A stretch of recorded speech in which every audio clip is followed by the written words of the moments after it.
On this episode of Locked On Grizzlies, our Damichael Cole was there in Memphis talking to members of the Grizzlies organization about the Steven Adams injury. And we're going to define on this episode, we're drawing a line in the sand. What will make a successful Memphis Grizzlies season and what would make this upcoming campaign a failure? That much more and beyond on this episode of Locked On Grizzlies. Let's lock in. You are Locked On Grizzlies, your daily Memphis Grizzlies podcast, part of the Locked On Podcast Network, your team every day.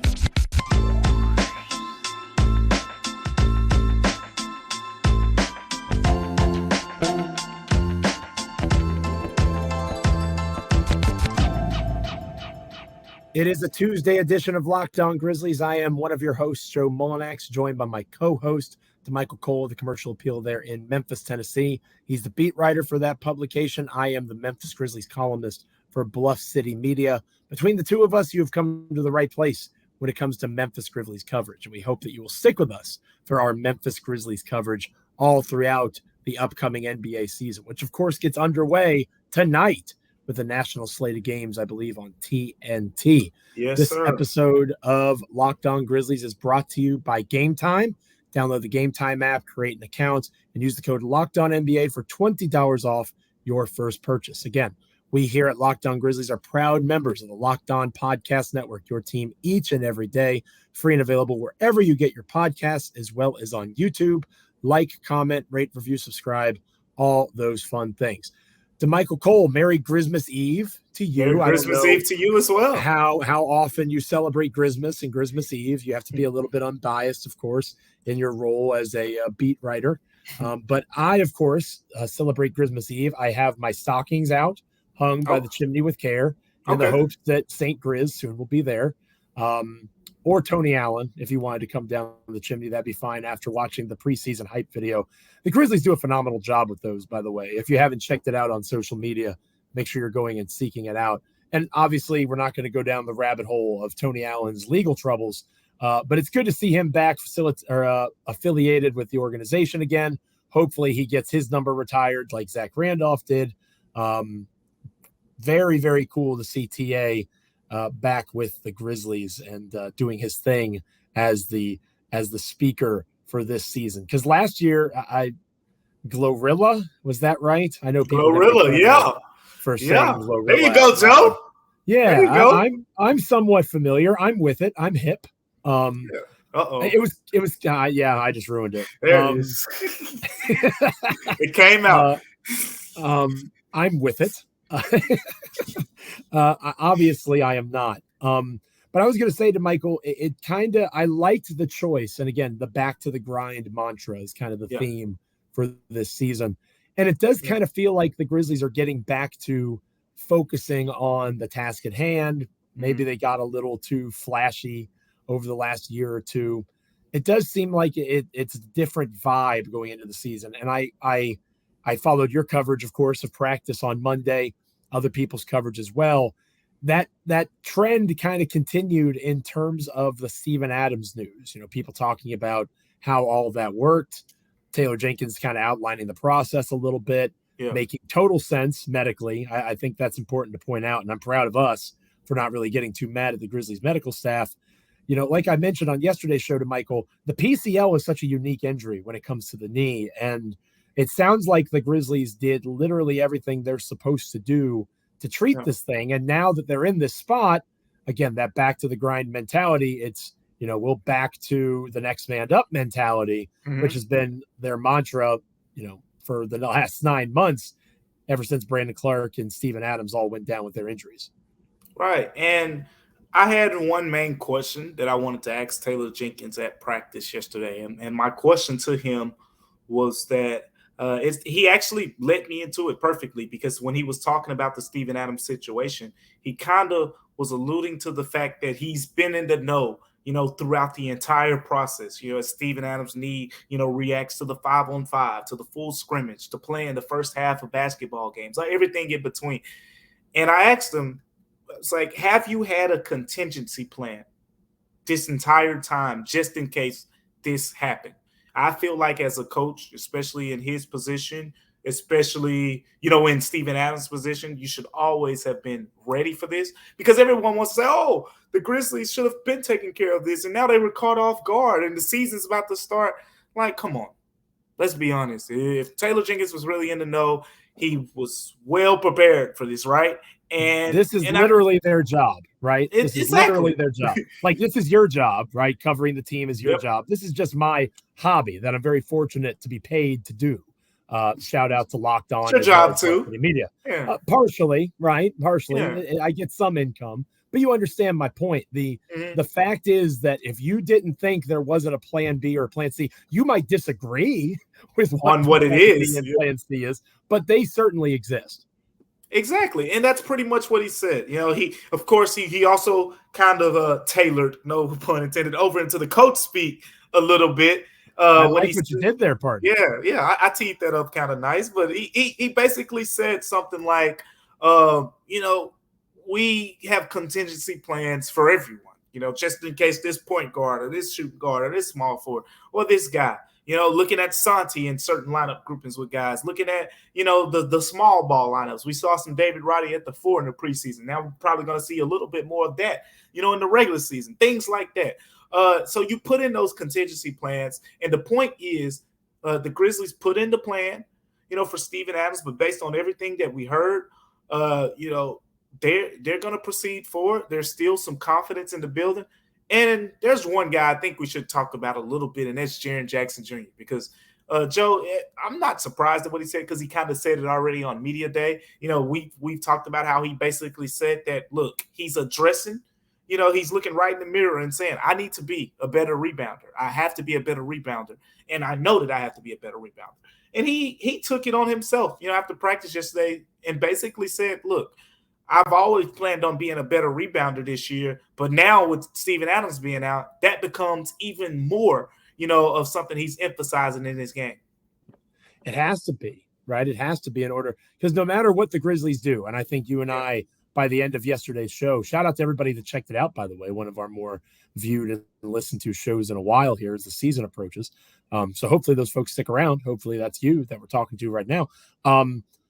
I think we kind of reached the same conclusion that, Ja Morant goes on the suspended list. I want to say November 2nd or something like that. Or, whenever they get through 5 games, I believe is when they can put him on that suspended list, as you alluded to yesterday. And they probably signed somebody around then for 18 to 20 games.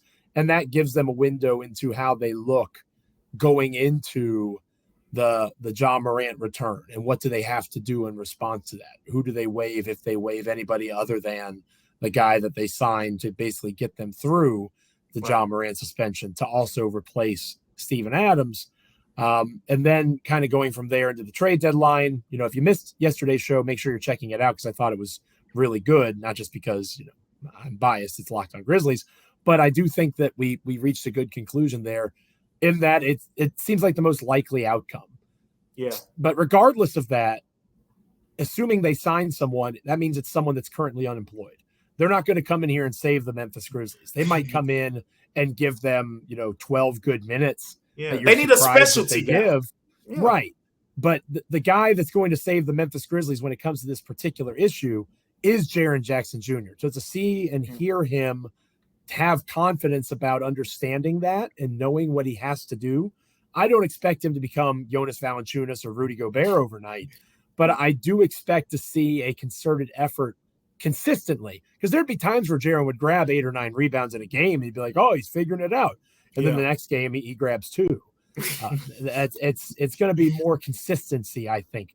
If he gets 6 or 7 a night, and that's the lower end, and he pops off for 10 or 11, that's a major improvement.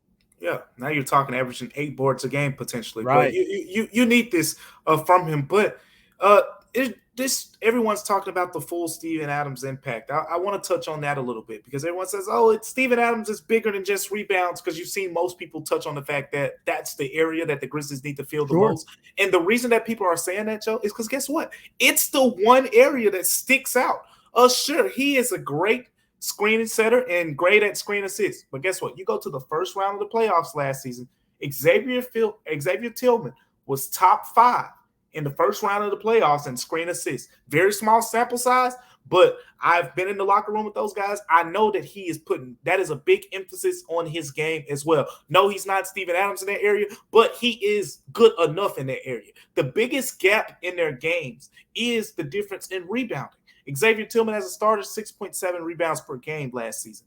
6.7 rebounds, that's Jaren Jackson Jr. type numbers. And I think X is a better rebounder than Jaren from the hustle standpoint because he's trying to go get it. But at the end of the day, that area, you need that specialty. Think of a guy, Dwayne Dedmon, very little offensive game. And we're talking free agents here, so I don't want anyone to come at me full speed. But I'm just saying, that's a guy that you put him in the lineup, dudes ain't just going to bully ball him. He's going to grab some rebounds, and that's the biggest difference.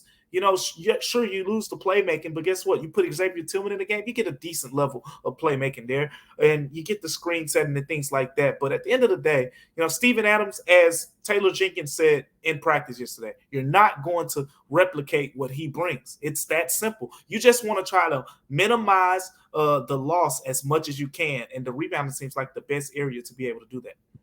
And it's important to remember that the Grizzlies really like the roster they've built. We alluded to that a little bit in our episode yesterday.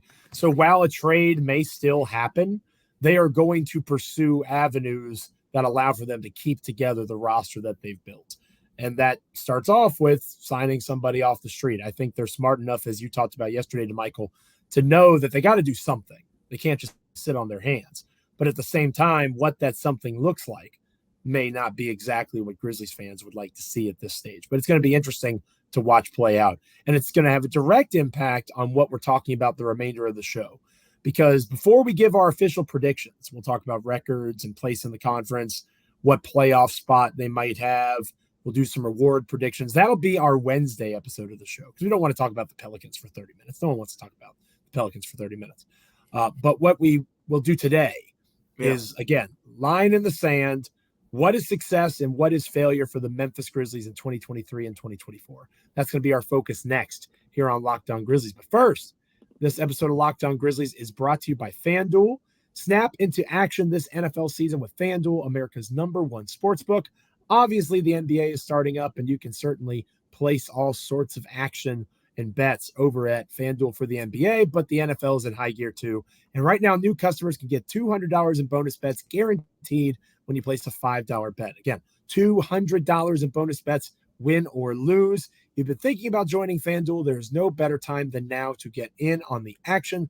The app is so easy to use. There's a wide range of betting options, including things like spreads, player props, over-unders, and so much more. So what are you waiting for? Go visit FanDuel.com/LockedOn and kick off the NFL season as well as the NBA season. FanDuel, an official partner of the NFL. When we come back on Locked On Grizzlies, what is success for this team this season? Stick with us. Welcome back to Locked On Grizzlies. I am Joe Mullinax of Bluff City Media, joined by Damichael Cole, the commercial appeal there in Memphis, Tennessee. This is Locked On Grizzlies.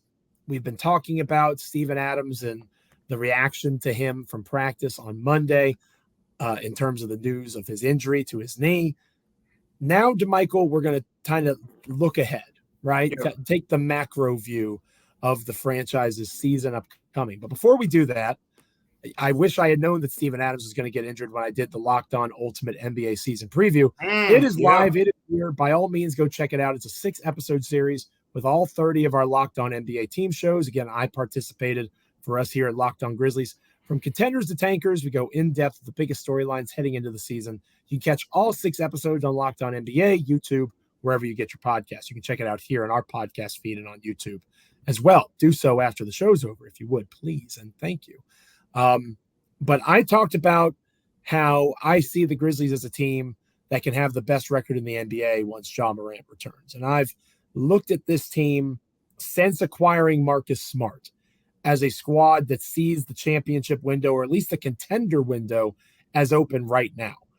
With all that in mind, what would you define success as this season for the Grizzlies? What do they need to do when all is said and done for you to look back on the 2023-2024 Memphis Grizzlies and go, that was a successful season? Well, if we're putting a benchmark on it, I think, look, we've seen the first round, seen second round. I think Western Conference Finals. Look, you got John Morant. You're going to have Desmond Bain, Jaren Jackson Jr. Potentially, you make a move at some point. If the center position is a weak spot later on in the season, then guess what? You'll have the trade deadline to address it. But this is the window. I had a story that came out this morning. Most people, you go check it out at commercialappeal.com. But it talks about the window. And guess what? The thing about a window is, Joe, you don't know how long it's going to be open in the NBA. Sure, we say, man, these teams are young and they have the next 6, 7, 8 years. But boom, as we see with the Steven Adams injury, as we see with the Brandon Clark injury, things change so fast in the NBA. I think back to, as I mentioned in the story, the Utah Jazz a couple years ago. The Utah Jazz got the number 1 seed. They were supposed to be a team that's supposed to be around for the next 5, 6 years. They played one more season together. First round exit, Rudy's gone, Donovan Mitchell's gone. Everyone's about to enter their second contract. This is the time for the Grizzlies. So I think if you talk about a successful season, it's getting to that Western Conference Finals and finally getting over that hump. Now, I will put in a couple parameters, so to speak. If the Grizzlies are the number 3 seed and they don't have home court in the second round in the Western Conference semifinals and they go 7 games against a terrific, Suns or Warriors or Lakers team, or whatever the case may be, you see that improvement, then that's different. If they have, certain injuries that pop up or whatever the case may be. But at the end of the day, if you have your full roster and you have all the guys that you expect to have at this point, excluding Steven Adams, I think Western Conference Finals should be the goal. I was just about to say, you're not going to have your full roster because you're not going to have Steven Adams. I think that this has shifted a little bit for me. Before the Steven Adams injury, depending on what they do to address it, before the Steven Adams injury, I was right there with you. I was Western. But you got time, Joe. That's my thing. You got the entire season. If you don't address it, you're throwing in the white flag. That's how I look at it. Well, and it depends on, like we talked about yesterday, how are they going to address it? Mm-hmm. If they just go out and sign, I'll use the name you brought up earlier, Dwayne Dedmon, is that really going to be the difference between them winning in the first round or winning in the second round? Yeah. No, it's not. If they go out and acquire Clint Capella, or even if they go out and get a Kelly Olynyk from the Jazz, the aforementioned Utah Jazz, or an Isaiah Hartenstein or a Daniel Gafford, right? Like all of those guys would be upgrades over whatever they're going to be able to sign off the street in free agency. So if you operate under the assumption that they're just going to sign someone and, maybe waive Kenneth Lofton Jr. or somebody like that, and once Ja comes off the suspension list and they're just going to ride, I think that it's unrealistic to expect them to make the Western Conference Finals at this point. I want them to go and make a trade for a Hartenstein or a Gafford or somebody along those lines, but that they may not do that, right? So I think a lot of it has to do with how they respond to the Steven Adams situation. If they go out and bring in a Robert Williams, if they bring in a Gafford or a Hartenstein or somebody like that, that is a clear upgrade over what they currently would be able to achieve. I think it goes back to being a Western Conference Finals expectation. But I think that's part of the answer. If they don't, well, so you're saying that's interesting. So you're saying that part of your definition for a successful season is them acknowledging that they have to do more. They have to. Okay. That's where I am. If it's not a success because you're wasting a great opportunity here. This is the last year that you're going to have Desmond Bain on his rookie deal. This is it. After this, Ja, Des, and Jaren are making the big dollars. And after next season, we're talking a potential, Jaren extension. After this season, we're talking a potential Santi, Zaire. If he gets this starting spot and holds on to it, a potential Zaire or Santi extension, maybe both. Like they're jumping into the luxury tax next year. They're going to have to really operate in a pennies on a dollar type perspective. It's going to get different around here.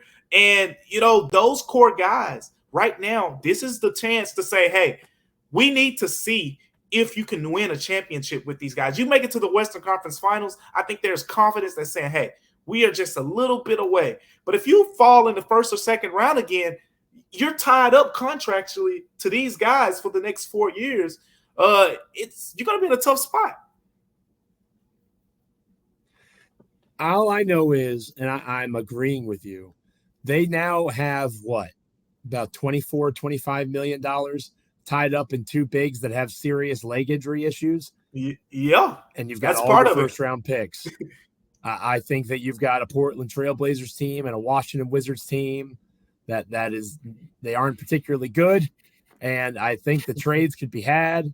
I'm with you. I would go get someone. And that in and of itself would show a continued desire to improve and get better. So I think I'm going to adjust my answer given how you added that layer.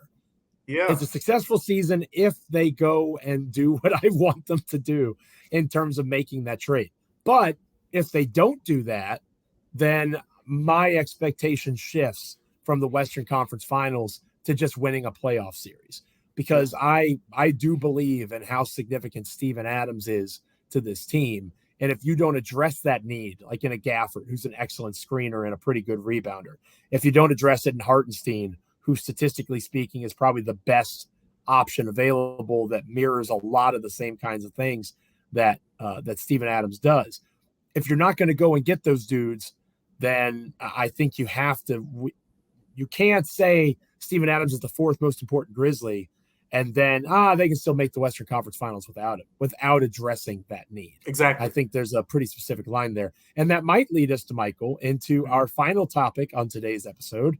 What constitutes failure? What do you think would make this season a failure for the Memphis Grizzlies? We'll talk about that next here on Locked On Grizzlies. But first, this episode of Locked On Grizzlies is brought to you by Gametime.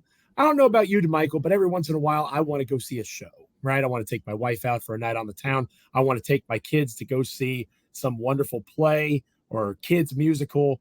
And the idea is spontaneous, right? You try to do it that day. There's no place to go that is better than Gametime if you are in that kind of spot. It's the fast and easy way to buy tickets for all the sports, music, comedy, and theater events near you. They have killer last-minute deals, all-in prices, as well as views from your seat that you'd be purchasing the tickets for, and their best price guarantee. Gametime takes the guesswork out of buying tickets. With zone deals, you pick the section, Gametime picks the seats. You get an average of 18% savings as well. You can get flash deals, sponsored deals, and the Gametime guarantee. Again, Gametime will credit you 110% of the difference if you find tickets in the same section and row for less. Take the guesswork out of buying tickets with Gametime. Buy the Gametime app, download the Gametime app, create an account, and use the code LOCKEDONNBA for $20 off your first purchase. Terms apply. Again, create an account and redeem the code LOCKEDONNBA for $20 off. Download Gametime today. Last-minute tickets, lowest price guaranteed. When we come back, what would make this season a failure for the Memphis Grizzlies? Stick with us. Welcome back to Locked On Grizzlies. I am Joe Mullinax of Bluff City Media and, of course, of Locked On Grizzlies, joined by my co-host, Damichael Cole of the Commercial Appeal there in Memphis, Tennessee. We just got done talking about success, positive vibes only in the previous part of the show. We're going to end on a bit of a Debbie Downer note here, Damichael, or should I say a Damichael Downer, since you got the first name deep, Damichael Downer note. What would be a failure for you? Because it sounds like, and again, I like the layer that you've added to this, because I think you're right. If they do nothing, or if they sign someone like you're seeing where I was going with this. Right. Yeah. And they just ride it out, and they're the 5 seed and they lose to the Sacramento Kings or the Los Angeles Clippers in the first round of the NBA playoffs. To me, that makes the season a failure. I think it calls into question Taylor Jenkins' future with the organization. I think that there's a lot of dominoes that perhaps get knocked over if the Grizzlies don't at least get out of the first round. And front office wise, while I don't think Zach Kleiman will be fired, I do think that the fan base is going to lose their patience, because I think there's more people that agree with you, Damichael, than don't. I think folks agree with that window being open. It's open now. Doesn't mean you go all in and you put yourself in a negative position 2 or 3 years from now. But it also means that if you just sit and twiddle your fingers, you are probably missing out on an opportunity to potentially go on a run in the here and now. Yeah, and it means that one break here, one break there. This is your year. You know, when we talk about window, that means you're a championship contender. It doesn't necessarily mean you're the favorites. We all probably, most people, I won't say all, most people can agree that the Grizzlies aren't the championship favorites. No, they're not. Exactly. Even if they are the 1 or 2 seed in the Western Conference, there would be numerous teams that would be put in front of them. Exactly. And with that being the case, but guess what? We saw it last year. I don't think the Nuggets went into the seasons as favorites, but guess what? The Nuggets were healthy, and guess what? The Suns dealt with Chris Paul being injured in that playoff series. The Lakers, got healthy towards the end, but even when LeBron James was quote unquote healthy enough to play, he had to get his foot worked on in the offseason as soon as the season ended. So he was not 100%. At the end of the day, the point is you got to be healthy. And if the Grizzlies are with the guys that are currently rostered, if they go this season and they're healthy when the playoffs come, well, guess what? You got more than a puncher's chance if other teams are missing key players. We've seen the Nuggets without Jamal Murray and Jokic have to carry the torch there. They're not as, elite. We've seen, the Suns, they're very top heavy. If one of those star players goes down, they're going to get a little bit weaker. You just have to, when we talk about teams in contention, you have to give yourself a chance, because one little break here, one little break there, another team could be in position to take advantage of that opportunity. You want to be that team to take advantage of that. So that goes into what constitutes this season as a failure for me. It's kind of playing off what I said in the last segment, Joe. If they don't make a move, I think there should be a little bit unrest. And granted, we know at this point what the Grizzlies will probably be with Xavier Tillman's team. They're going to be still a very good defensive team. They're still going to be one of the best defensive teams in the NBA, because I've talked 100 times about how great of a defender Xavier Tillman Sr. is to me. But the rebounding area is going to be a growing concern against certain teams that might not show up. I think of a series, against let's say you play the Warriors and they try to go small and they don't want to use Looney as much. Now you're in position to kind of match up perfectly against a smaller Warriors team if they put Chris Paul on the floor and then they take Looney out and put Draymond at center. You match up perfectly because Xavier Tillman Sr. can switch out on those guys, hold his own, boom. So certain matchups, it makes sense. But what constitutes this season as a failure is the Grizzlies, no matter how much regular season success they have, if they say, hey, we're fine. Yeah, we got the 3 seed and we're 22nd in rebounding. But guess what? We're number 2 in defensive net rating, and we think we got a shot. And they go in the first round and they lose again. Or if you go to the second round and you get dominated on the glass, if you get dominated in that one area where it was pretty obvious what you should have addressed throughout the season, I think those things constitute this season as a failure. And I said those things because I'm not going to go with the obvious. The obvious is if they're a play-in team and, that stuff. But I wanted to take it a step further. This season is a failure if right now rebounding could be a potential weakness and you just let it play out that way the entire year. It's time to push forward with the championship window. And I'm optimistic because they've done that with Marcus Smart. Like we've talked about before, it was the first time they gave up first-round picks to bring in someone. Smart is very much that guy. I think that they'll do it again, not necessarily for a DeAndre Ayton or someone like that, but I do see them going and addressing the weakness of their front court. They'll go and get a real big, and that will help them be able to maximize the current version of themselves, even without Adams. If they don't do that, then like I said, that tells me that they either are out of touch with their roster, because you watch a lot of Grizzlies basketball. I watch a lot of Grizzlies basketball. We know what to expect from a Xavier Tillman starting center situation. They're going to defend well, they're going to win in the regular season, and then they're going to be exposed in the playoffs. You have to have another counterpunch as a starter to help maximize Jaren Jackson Jr., maximize Desmond Bane, maximize John Morant. Xavier Tillman cannot do that to the level of a lot of the names that we mentioned earlier in the show. So I'm with you. I think that adding on to the expectation of winning in the postseason is now the expectation of you have to do something. You can't just wait. The time for waiting is over. The time for action is now. Thank you guys so much for checking us out here on Locked On Grizzlies. Free and available wherever you get your podcasts, as well as on YouTube. Like, comment, rate, review, subscribe, all those fun things. And shout out to our everydayers, folks that are with us each and every time an episode goes live. We appreciate you. Hopefully, if you're not already one of those folks, you'll become one after today's show. Like we mentioned to Michael, it's Christmas Eve. It's going to be Christmas on Wednesday. Plenty to talk about with Grizzlies Pelicans, but we're also going to make official season predictions, records, how things are going to turn out, NBA regular season award winners, all that kind of stuff. It is going to be full of all sorts of content going into Wednesday's show.